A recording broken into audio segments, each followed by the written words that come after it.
nakakapagod kanina, sobra. Si Mr. Johnson naka-emergency. Akala ko matutuloy na siya. Salamat sa Diyos na agapan ka agad. Okay Magbabakasyon pala sa Pilipinas si Rina sa susunod na buwan.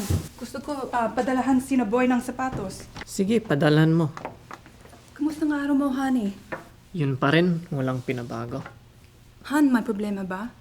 Wala, okay lang ako. Han, mukhang may problema eh. Han, 2 taon na tayo dito sa Amerika at hindi pa rin ako masaya dito sa buhay natin. Seryoso ako, Han. Di ba napag-usapan na natin to? Oo, napag-usapan na natin to pero hindi pa rin ako masaya. Gusto ko lang maging tapat sa'yo sa tunay kong nararamdaman. Di ba pinangarap natin na mamuhay dito sa Amerika? Makabili ng sariling bahay, magarang sasakyan, at kumita ng dolyar. At yun ay pangarap mo.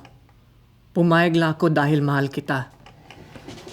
Bakit pumayag ka na makipagsapalaran dito? Labag naman pala sa kalooban mo. Ginawa ko yun dahil ayaw ko masaktan ang damdamin mo. Kita ko noon yung nasa Pilipinas tayo kung kaano mo kagusto na mamuhay dito sa Amerika. Masaya naman tayo ngayon dito Ang maganda naman ang kita natin. Ikaw lang ang masaya, Maria, hindi ako. Kita mo, wala akong matinong trabaho dito. Samantalang nasa Pilipinas tayo, ang gaganda ng negosyo ko. Kayang-kaya kitang buhayin doon.